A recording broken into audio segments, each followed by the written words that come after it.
My name is Miriam Chen, and I got married on a Tuesday in October. Not because Tuesday held any special meaning, not because the leaves were particularly golden that week, or because some astrologer told us the stars aligned. I got married on a Tuesday because the venue offered a 60% discount for weekday ceremonies, and after years of being my family's invisible financial backbone, I had learned to count every dollar like it might be my last. The irony isn't lost on me now.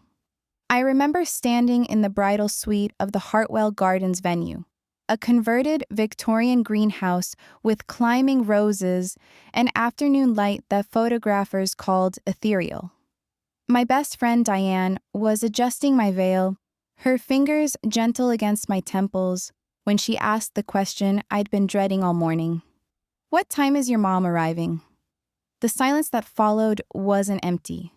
It was full, stuffed with years of excuses I'd made, explanations I'd rehearsed, lies I'd told myself to keep breathing. "She's not coming," I said. Diane's hands stopped moving. In the mirror, I watched her face cycle through confusion, then understanding, then a rage she was too kind to voice. "None of them? None of them. Let me take you back.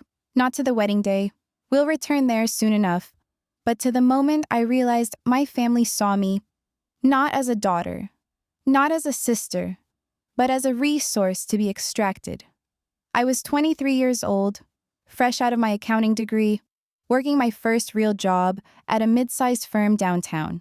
The salary was modest, $52,000 a year before taxes.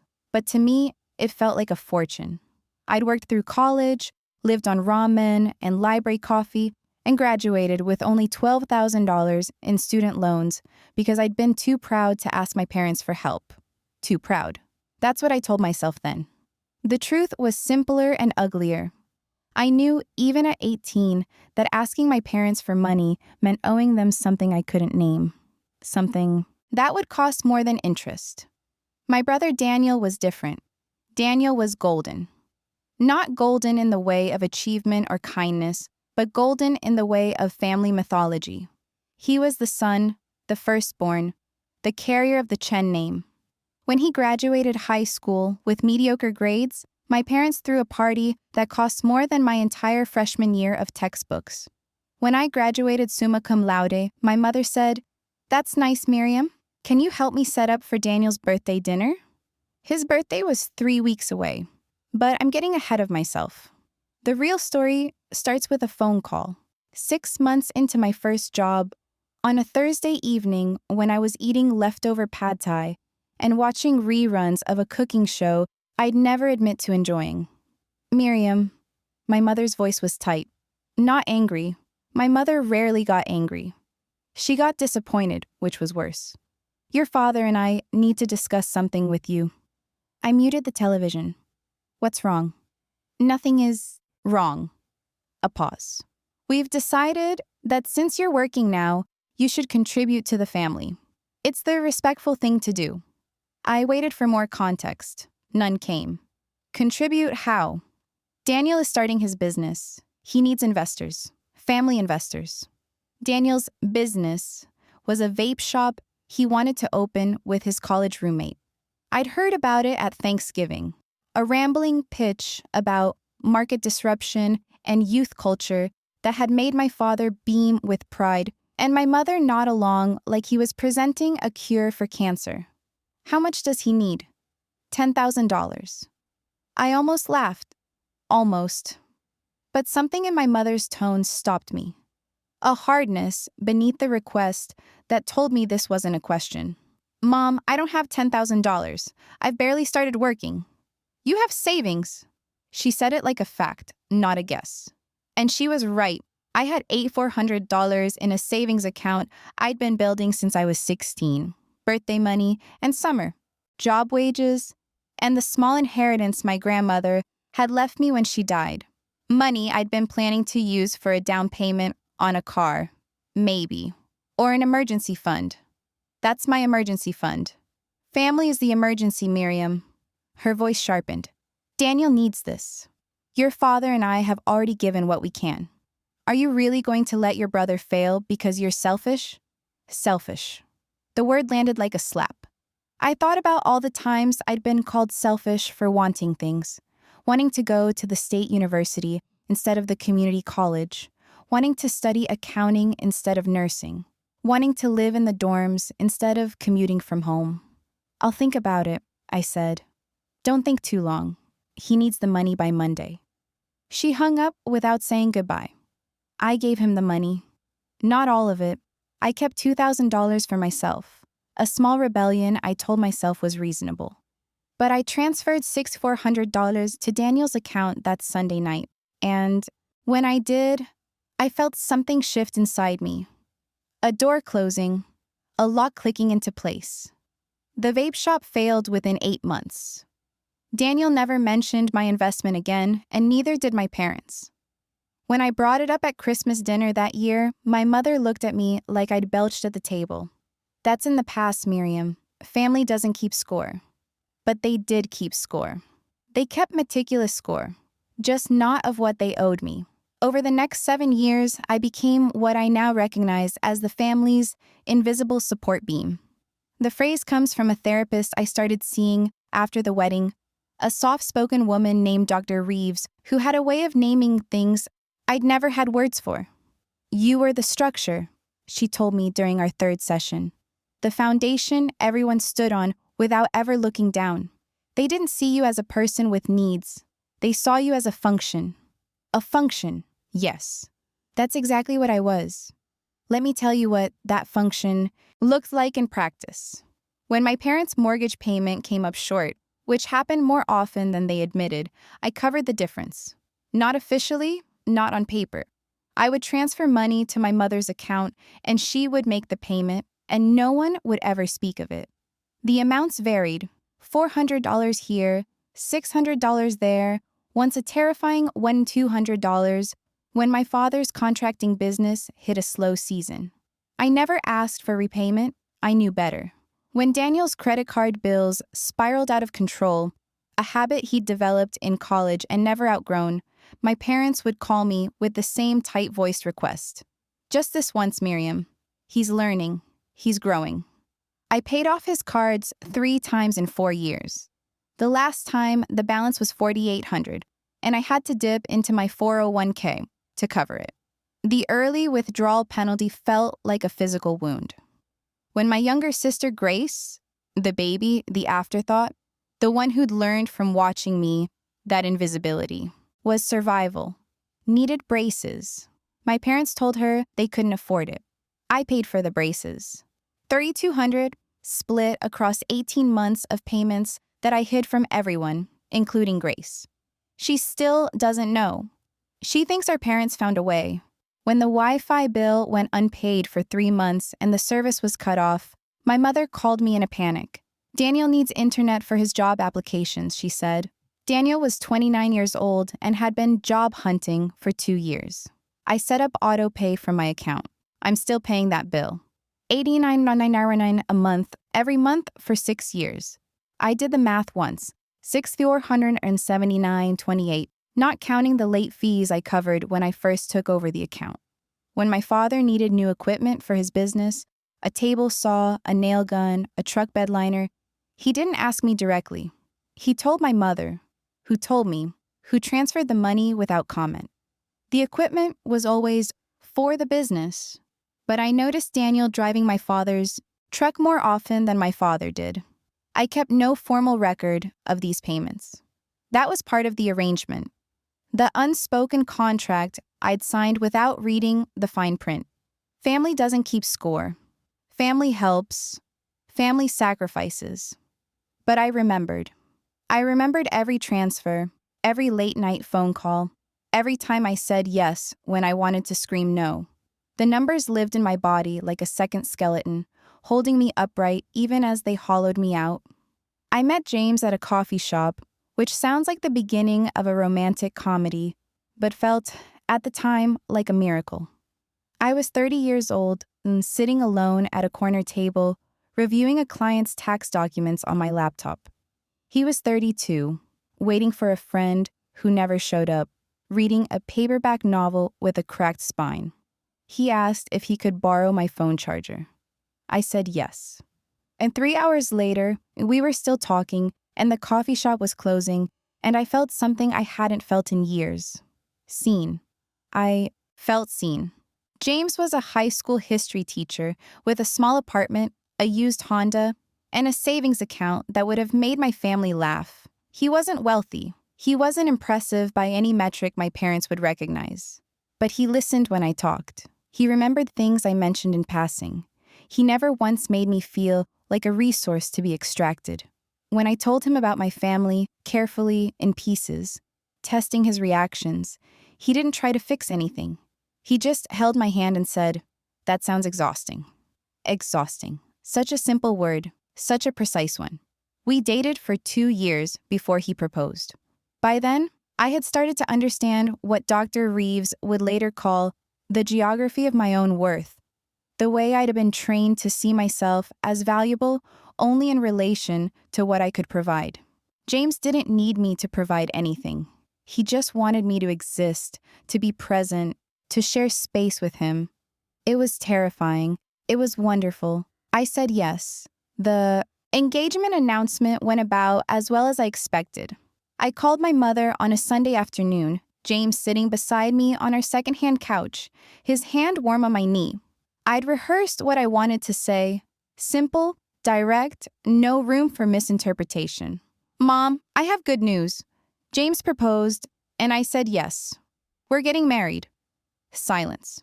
Not the thoughtful kind, the calculating kind. I could almost hear her running numbers in her head, assessing what this meant for the family's resources. "When?" "We're thinking October. A small ceremony, maybe 50 people." "October." Another pause. "That's very soon. It's 10 months away. Your father and I will need to discuss this." I waited for congratulations, for excitement, for any of the responses I'd seen other mothers give their daughters in movies and television shows, and the real-life engagements I'd witnessed at work. "Okay," I said. "Let me know what you think." "We will." She hung up. James looked at me with an expression I'd come to recognize. Careful concern, the kind that didn't push, but didn't pretend everything was fine. "That didn't sound great," he said. "It wasn't. Do you want to talk about it?" I leaned into him, pressing my face against his shoulder, breathing in the laundry detergent smell of his shirt. "Not yet. Maybe later." Later came 3 days afterward, when my mother called back with her verdict. "Your father and I think you're rushing into this. We've been together for 2 years, Mom. You barely know him. His family isn't—" She stopped herself, but I heard the rest of the sentence anyway. "His family isn't like ours. His family isn't Chinese. His family won't understand." "His family's kind," I said. "They've been nothing but welcoming." "That's easy when there's nothing at stake." Her voice hardened. "Miriam, I'm going to be honest with you. This man doesn't have prospects. He's a teacher. How is he going to support you? How is he going to support a family?" "I have a career, Mom. I support myself. For now. But what about when you have children? What about when things get hard? You need someone who can provide." I thought about all the providing I'd done over the years. The mortgage supplements, the credit card bailouts, the invisible labor of keeping my family's financial ship from sinking while they stood on deck and complained about the view. "James provides plenty," I said. "He provides respect. He provides partnership. He provides—" "Don't be naive." My mother's voice cut through mine like a blade. "Love doesn't pay bills, Miriam. You of all people should know that. You of all people." The phrase hung in the air between us, heavy with implication. You, the one who's always paid. You, the one who knows what money means. You, the function. "I'm marrying him," I said. "I'd like you to be there." "We'll see." The months leading up to the wedding were a masterclass in passive aggression. My mother didn't say she wouldn't come. She said she was thinking about it. She said she had concerns. She said my father's back was acting up, and October was a busy time for his business, and they weren't sure they could make the trip. The trip was 45 minutes by car. Daniel was more direct. He called me once, 3 months before the wedding, his voice carrying the particular smugness of someone who's never had to earn anything. Mom says you're really going through with this. I am. Your funeral. He laughed at his own joke. Seriously though, Mir. This guy's a nobody. You could do better? Better how? I don't know. Someone with money, someone with connections, someone who could actually help the family. There it was. The quiet part, said Loud. Help the family how, Daniel? You know, like you always do. His voice turned wheedling, the tone he used when he wanted something. Speaking of which, I've got this opportunity. Real estate investment, ground floor stuff. I just need... No. The word came out harder than I intended. Harder than I'd ever said it to him before. What? No, I'm not giving you money, Daniel. I'm getting married. I have my own expenses. Jesus, Miriam, it's not like I'm asking for a lot. Just 15 grand to get started. You'll get it back with interest, I swear. $15,000. More than I'd spent on my entire wedding. More than James and I had budgeted for our honeymoon, our first year of married life. Our dreams of maybe buying a house someday. No, I said again. You're being selfish. Maybe I am. He hung up on me. I sat in my apartment, alone, and felt something I hadn't felt in years. Relief. Pure, clean relief. Like setting down a weight I'd been carrying so long, I'd forgotten it was there. The wedding invitations went out in August. I sent one to my parents, one to Daniel, one to Grace. I included handwritten notes in each, personal messages about how much it would mean to have them there. Grace called me the day she received hers. She was crying. Miriam, I want to come. I really do. But Mom and Dad, I know. They're saying if I go, I'm choosing you over the family. They're saying, Grace, it's okay. It's not okay. Her voice broke. You're my sister. You've done so much for me. The braces and the... You know about the braces? I figured it out. Last year, when I was going through old bank statements for Mom, I saw the payments. I know it was you. I closed my eyes. The braces. Such a small thing in the grand scheme of what I'd given. But hearing Grace acknowledge it, hearing anyone acknowledge it, felt like sunlight on a wound I'd kept covered for years. I wanted you to have a nice smile, I said. I do. I have a nice smile because of you? She was crying harder now. And I can't even come to your wedding because she'll make my life hell, Miriam. She'll cut me off. I'm still living at home. I don't have anywhere else to go. Grace, listen to me. I kept my voice steady, even though my own eyes were burning. I understand. I don't blame you. You have to survive. I hate them. I know. I hate what they've done to us. I know. We stayed on the phone for another hour, not saying much, just breathing together. When we finally hung up, I added her to my list of casualties, the people my family had damaged in their quest to maintain control. My parents' final answer came 2 weeks before the wedding, delivered via text message. We won't be attending. Your father's health won't allow it. We hope you understand. My father's health. The same father who'd gone fishing 3 times that month, according to his Facebook page. The same father who'd helped Daniel move furniture the previous weekend, grinning in photos my mother had posted with the caption, "My strong men." I didn't respond to the text. There was nothing to say. Daniel's excuse came through my mother, relayed in a follow-up message. Daniel has a work conflict. He sends his regrets. Daniel didn't have a job.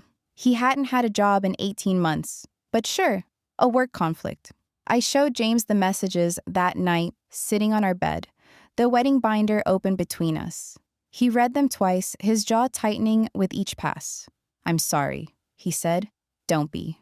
This is who they are. It shouldn't be. No, it shouldn't." He pulled me close, and I let myself be held. And I thought about all the weddings I'd seen in movies where the bride's family surrounded her with love and support and joy. I thought about my mother's wedding album, which I'd looked through as a child, memorizing the details. The white dress, the red accents, the double happiness symbols, the beaming faces of grandparents and aunts and uncles and cousins. I would have none of that.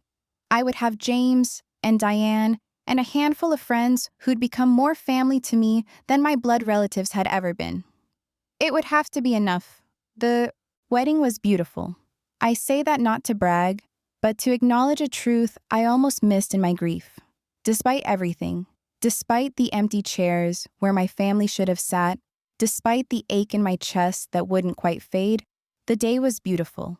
The greenhouse was filled with afternoon light, just as the photos had promised. The roses were blooming, pink and white, and a deep red that reminded me of my grandmother's garden. Diane stood beside me in a sage green dress, her eyes wet, her smile wide.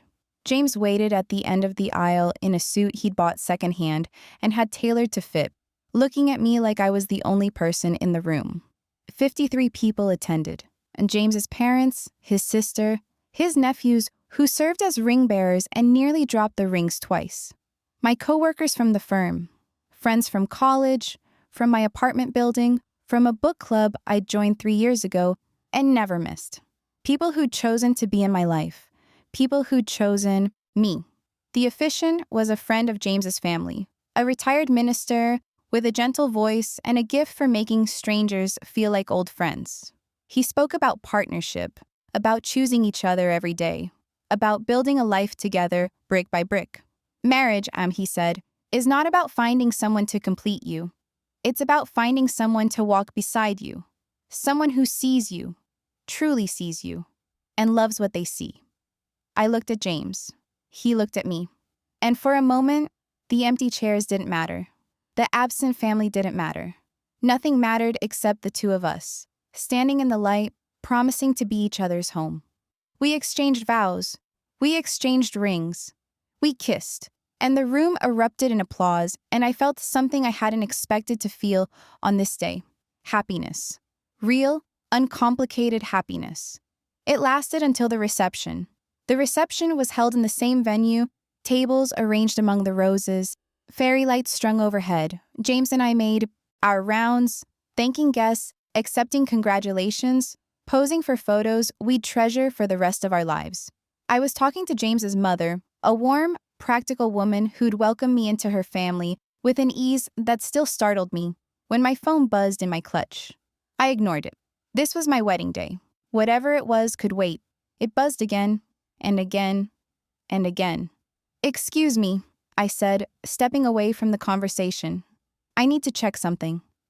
I found a quiet corner near the greenhouse's back entrance, hidden from the party by a trellis of climbing roses. The smell was overwhelming, sweet and heavy and alive. I pulled out my phone and looked at the screen.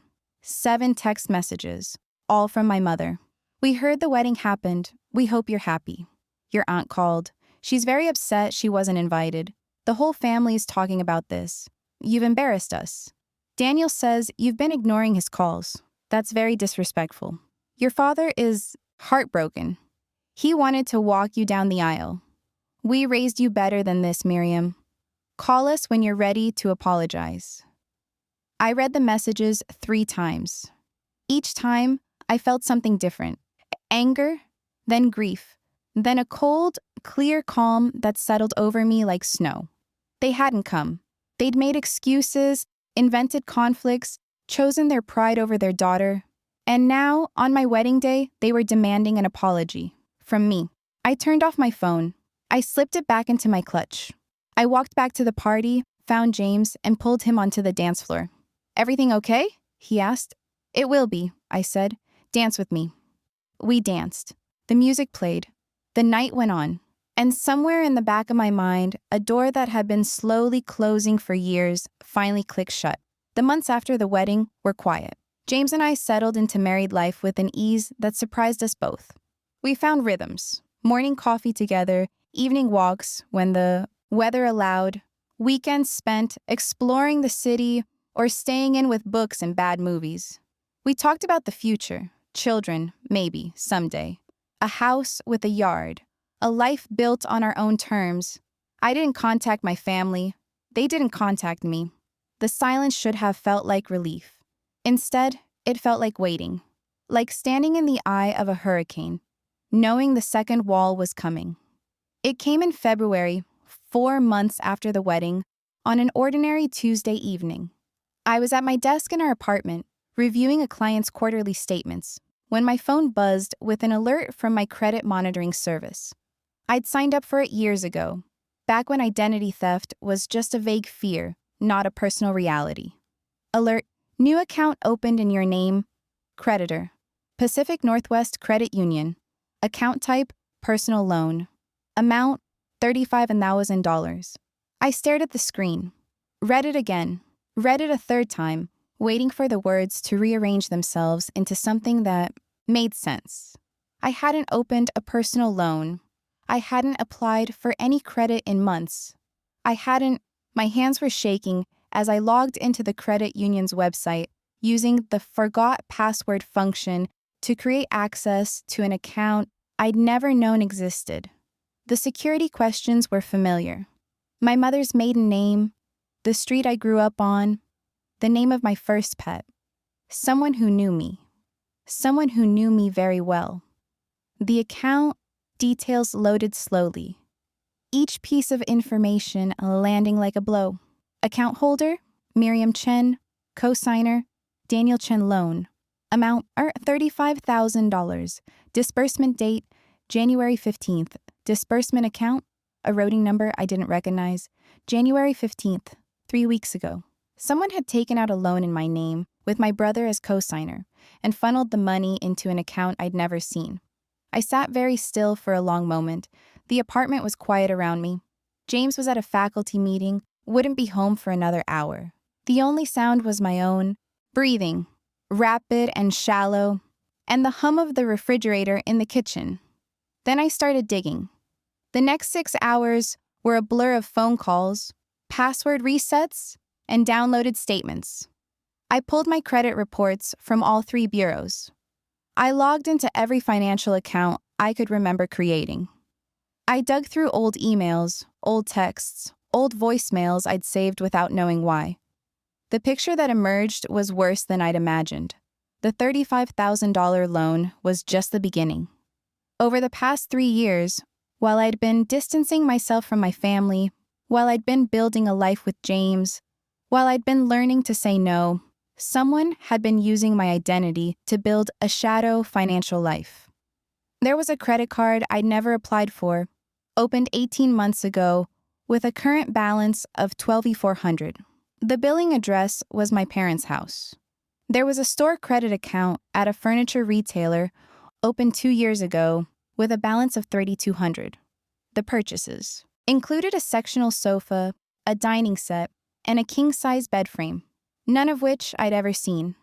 There was a car loan, opened 14 months ago, for a vehicle I'd never driven. The loan amount was $28,000. The payments were 3 months behind. And beneath all of it, woven through my credit history like a virus, were the traces of my family's fingerprints. The security questions answered with information only they would know. The billing addresses that led back to their homes. The co-signers and authorized users whose names I recognized all too well. Daniel, my mother, even my father on one account, a home improvement store card that had been used to purchase $8,600 worth of tools and materials. I added up the numbers. Then I added them again, sure I'd made a mistake. $87,200. That was how much debt had been accumulated in my name without my knowledge or consent. That was the price tag on my family's betrayal. I sat at my desk, surrounded by printouts and screenshots and the wreckage of my financial identity, and I felt something shift inside me. Not anger, I was past anger. Not grief, I'd grieved for this family years ago, even if I hadn't known it at the time. What I felt was clarity. Cold, clean, absolute clarity. This was who they were. This was who they'd always been. And I was done pretending otherwise. James came home to find me at the kitchen table, laptop open, phone pressed to my ear. Yes, I understand. I'll need to file a police report first. Can you walk me through the process? He set down his bag slowly, watching me with careful eyes. I held up a finger, 1 minute, and kept talking. And the fraud affidavit? How long does that typically take to process? The voice on the other end, a patient woman from the credit bureau's fraud department, explained the timeline. 30 days for the initial investigation. 60 to 90 days for full resolution. Longer if the case was complex. It's complex, I said. The perpetrators are family members. A pause, then gently. I'm sorry to hear that, ma'am. Unfortunately, that's more common than you might think. I thanked her, ended the call, and looked at James. What's going on? He asked. I told him, all of it. The loan, the credit cards, the car, the $87,200 in debt that had been hung around my neck like a millstone. I showed him the printouts, the screenshots, the evidence I'd gathered over the past 6 hours. He listened without interrupting. When I finished, he was quiet for a long moment. What do you want to do? I want to burn it all down. The words came out harder than I intended, harder than I'd ever heard myself speak. But they were true. They were the truest thing I'd said in years. I want to report the fraud. I want to press charges. I want to freeze every account, dispute every charge, and make sure they can never do this to me or anyone else again. James nodded slowly. Okay. Whatever you need. I'm with you. I looked at him. This man who'd married me knowing my family was broken, who'd stood beside me at an altar surrounded by empty chairs, who'd never once asked me to be anything other than what I was. I love you, I said. I love you too. He reached across the table and took my hand. Now let's figure out how to burn it down. The next 2 weeks were a masterclass in bureaucratic warfare. I filed a police report, sitting in a fluorescent-lit station, explaining to a detective with tired eyes that my own family had stolen my identity. He took notes without judgment, asked clarifying questions, and told me that cases like this were hard to prosecute. Family fraud is complicated, he said. Prosecutors don't like to touch it. Juries don't like to convict. I understand. You might want to consider civil options, lawsuits, cease and desist orders. I'm considering everything. I filed fraud affidavits with all 3 credit bureaus. I disputed every account I hadn't opened, every charge I hadn't made, every inquiry I hadn't authorized. I froze my credit so thoroughly that I couldn't have opened a library card without jumping through hoops. I hired a lawyer, a sharp-eyed woman named Patricia Okonkwo, who specialized in financial fraud and family law. She reviewed my documentation with the cool efficiency of a surgeon examining an X-ray. This is extensive, she said, and well documented. You've done good work. I'm an accountant. Documentation is what I do. She smiled, thin and knowing. That's going to help. Now, let's talk about your options. The options were these. I could pursue criminal charges, which might result in prosecution, but would be slow and uncertain. I could file civil suits, which would be faster but expensive. Or I could send cease and desist letters, demanding that my family stop using my identity and begin repaying the debts they'd incurred. The letters won't get your money back, Patricia warned, but they'll create a paper trail, and they'll put your family on notice that you're serious. I'm serious. I can see that. We drafted the letters together. One for my mother, one for my father, one for Daniel. Each letter laid out the evidence of their fraud, demanded immediate cessation of all unauthorized use of my identity, and warned of legal consequences if they failed to comply.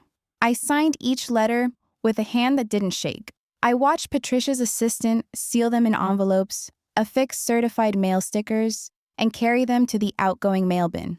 What happens now, I asked. Now we wait, and we see what they do. What they did was panic. The first call came 3 days after the letters were delivered. My mother, her voice high and tight with something I'd never heard from her before, fear. Miriam, we need to talk. I don't think we do. These letters, this is a misunderstanding. We can explain. There's nothing to explain. You stole my identity. You opened accounts? In my name. You've been using me as a personal credit line for years. We didn't mean. I have the documentation, Mom. I have the account records, the billing statements, and the security question logs. I know exactly what you did and when you did it. Silence. Then quietly, we were going to pay it back. When? When things got better. When Daniel's business took off. When Daniel doesn't have a business. Daniel has never had a business. Daniel has a series of failed schemes funded by money you stole from me. Don't talk about your brother that way. I'll talk about him however I want. He's a co-signer on a fraudulent loan. He's complicit in identity theft. He's your family, Miriam. The word landed like a slap. Family. The magic word, the trump card, the get-out-of-jail-free pass they'd been playing for my entire life. Family doesn't steal from each other, I said. Family doesn't forge signatures. Family doesn't... We did what we had to do. My mother's voice hardened, the fear giving way to something older and more familiar. Self-righteousness. You abandoned us. You got engaged to that outsider, and you stopped helping, and we had bills to pay. So you paid them with my credit. You weren't using it. The logic was so twisted, so perfectly my mother, that I almost laughed. I'm done, I said. I'm done with this conversation, and I'm done with this family. You'll be hearing from my lawyer. I hung up before she could respond. The fallout was swift and brutal. Within a week, the fraud disputes I'd filed began to take effect. The credit card company launched an investigation and froze the account pending resolution. The furniture store demanded immediate payment of the outstanding balance or return of the merchandise. The car loan company sent a notice of default, warning that repossession was imminent. My family, it turned out, had been living on borrowed time and borrowed money, my credit, my future, spent on their present. The calls came daily now. My mother, pleading. My father, gruff and defensive. Daniel, alternating between threats and wheedling. You're destroying us, my mother said during one call. The car, they're taking the car. How is Daniel supposed to get to work? Daniel doesn't have a job. He's looking. He needs transportation to look. Then he can take the bus. You're being cruel. I'm being honest.